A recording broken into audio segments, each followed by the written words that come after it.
కృష్ణా జిల్లా గుడివాడలో మాజీ మంత్రి కఠారి ఈశ్వర్ కుమార్ ఇంట్లో చోరీ జరిగింది. ఇంటి తాళాలు పగలగొట్టి మరీ చోరీ చేశారు దుండగులు.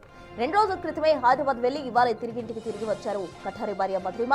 ఇంట్లో వస్తువులన్నీ చిందరవందరగా పడి ఉండడంతో చోరీ జరిగినట్టు గుర్తించారు. గుడివాడ 1 టౌన్ పిఎస్ కు ఫిర్యాదు చేయగా క్లూజ్ టీంతో కలిసి పోలీసులు దర్యాప్తు చేపట్టారు. కఠారి ఇంట్లో వంశపారపర్యంగా వస్తున్న సుమారు 10 కిలోల వెండి వస్తువులు, పూజ సామాగ్రి అపహరణకు గురైనట్టు గుర్తించారు. వ్యాపారం రీత్యా హైదరాబాద్, బెంగళూరులో ఉంటున్నారు కఠారి ఈశ్వర్ కుమార్.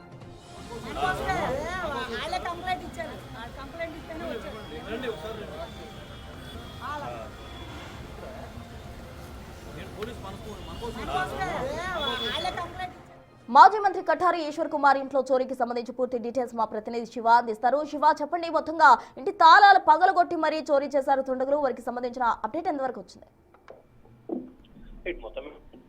కృష్ణా జిల్లాకు సంబంధించి గుడివాడలో కఠారి ఈశ్వరరావు మాజీ మంత్రి వైఎస్ఆర్సీపీ నేత ఇంట్లో చోరీ జరిగింది. ఈ నెల 3వ తేదీన కుటుంబ సభ్యులందరితో కలిసి హైదరాబాద్ వెళ్లారు. తిరిగి ఈ రోజు ఉదయం హైదరాబాద్ నుంచి కుటుంబ సభ్యులతో కలిసి ఆయన రావడం జరిగింది. ఒక్కసారిగా ఇంటి తలుపులు తీసిన తర్వాత ఇంట్లో మొత్తం చిందరబందరగా బీరువా తలుపులు, తాళాలు మొత్తం తీసుండటంతో వెంటనే అనుమానం రావడంతో గుడివాడ 2 టౌన్ పోలీసులకి సమాచారం ఇచ్చారు. వెంటనే రంగంలో దిగిన పోలీసులు కేసు నమోదు చేసి దర్యాప్తు చేస్తున్నారు. ఇప్పటికే క్రూజ్ టీమ్ అక్కడ చేర్చుకొని పూర్తి స్థాయిలో విచారణ చేపడుతున్నారు. దాదాపుగా 10 కిలోలకు పైగా కూడా వెండి, అలాగే కొంత బంగారము, కొంత నగదు చోరీకి గురైనట్లు కూడా సమాచారం అందుతుంది. అయితే ఈ దొంగతనానికి సంబంధించి పోలీసులు పూర్తి స్థాయిలో విచారణ చేపడుతున్నట్టు తెలుస్తా ఉంది. చోరీకి జరిగిన వివరాలని కూడా పూర్తి స్థాయిలో అధికారులను అడిగి తెలుసుకునే ప్రయత్నం చేస్తున్నారు. అయితే చోరీకి పాల్పడ్డ ఎవరు పడ్డారు ఏంటి అనే దానికి సంబంధించి కూడా ప్రస్తుతం అయితే విచారణ కొనసాగుతా ఉంది.